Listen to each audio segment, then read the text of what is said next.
So students, we have discussed the part of various type of instruments. Now today we will discuss about the detailed portion about the indicating type of instruments. So what are electrical indicating instruments? जैसे कि मैंने आपको पहले ही बताया था कि indicating instruments वो instruments होते हैं जो इंडिकेट करके हमें एग्जैक्ट वैल्यू ऑफ मेजरमेंट बताती हैं। सो वो एक पॉइंटर की हेल्प से जो पॉइंटर इंडिकेट करता है कैलिब्रेटेड स्केल पे, उसकी वजह से हमको पता चलता है कि एग्जैक्ट वैल्यू ऑफ क्वांटिटी क्या है। So an indicating instrument is fitted with a pointer which indicates on a scale the value of quantity being measured. ठीक है। The moving system of such an instrument is usually carried a specific of harden steel. अब देखो, अब ये जो arrangement है, ये जो हमारा जो भी इंस्ट्रूमेंट होगा, ये जो इंडिकेटिंग टाइप, सो इसको हम बेसिकली कहेंगे मूविंग टाइप ऑफ इंस्ट्रूमेंट्स। ये एक हार्डन स्टील का बना होगा जिसके एंड जो होंगे हमारे वो हाईली पॉलिश्ड होंगे to form pivots which rest in the hollow grounded bearings set in the screens। सो इस तरीके से इसकी हमारी क्या होगी शेप। इस अरेंजमेंट को this arrangement eliminates pivot friction. ये वाली पाइवट फ्रिक्शन को रिमूव कर देता है, ये वाली जो हमारी अरेंजमेंट होती है। ठीक है। And instrument is less susceptible to change by check और वेरिएशन। सो वेरिएशन होने के चांसेस बहुत ज़्यादा कम है, डैमेज होने के चांसेस बहुत ज़्यादा कम है इस इंस्ट्रूमेंट से। So indicating instruments possess three essential features. वो कौन कौन से हैं देख लेते हैं। पहला आ जाता है डिफ्लेक्टिंग टॉर्क। अब डिफ्लेक्टिंग टॉर्क क्या हो जाता है कि टॉर्क तब प्रोड्यूस होता है जब हम कोई मैकेनिकल फोर्स दे रहे हों, वो प्रोड्यूस हुआ है। देखो, डिफ्लेक्टिंग टॉर्क वो टॉर्क है जो प्रोड्यूस्ड होता है, produced by mechanical force which is produced by electric current और वोल्टेज और power.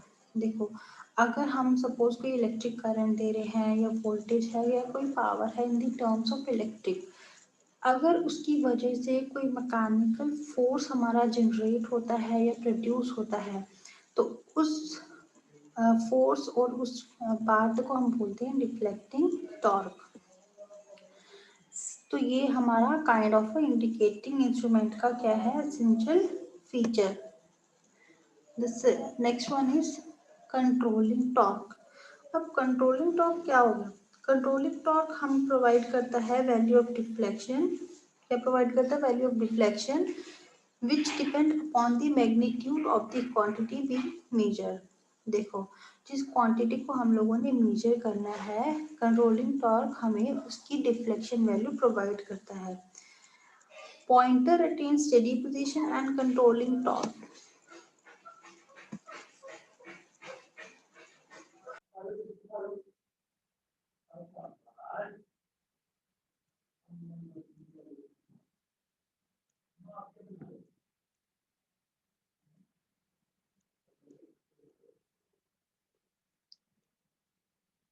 So the next point is, so the pointer attains steady position।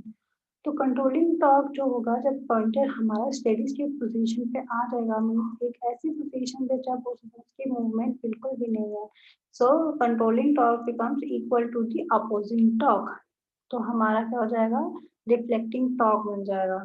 सो यहाँ पे कंट्रोलिंग टॉर्क को हमने किसके इक्वल कर दिया, अपोजिंग टॉर्क। मीन्स जो भी टॉर्क लग रहा है वो अपोजिट इन नेचर है, तो उसको हम बोलेंगे reflecting torque.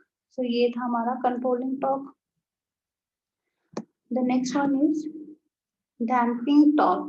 A damping torque that enables to prevent oscillation of the moving system and makes the rudder to reach its final position quickly।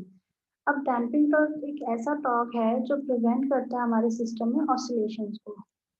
कोई भी हमारा मूविंग सिस्टम है जहाँ पे ऑसिलेशन प्रोड्यूस हो रहे हैं, तो डैम्पिंग टॉर्क हमारा क्या करता है, प्रिवेंट करता है उस मूविंग सिस्टम्स की ऑसिलेशन को, ऑसिलेशन प्रोड्यूस नहीं होने देता, and makes the two reach its final position quickly. Pointer बोलो, पॉइंटर बोलो, तो मतलब फाइनल पोजीशन में फटाफट से वो पोजीशन आ जाता है। मतलब पॉइंट, अगर सपोज कोई भी जो मूविंग एलिमेंट है जिस जो हमें रीडिंग बताएगा, तो वो हमारा इनिशियल हमारा मूव करेगा जब भी कोई वैल्यू आएगी, तो वो मूवमेंट जो है ऑसिलेशन होने से पहले ही वो हमारा फाइनल पोजीशन पे आ जाएगा। That's why this torque is called as damping torque and kind of indicating instruments. So these are about different types of essential, you can say that features of the indicating instruments. Also, we have divided controlling torque into two parts, spring control and another control.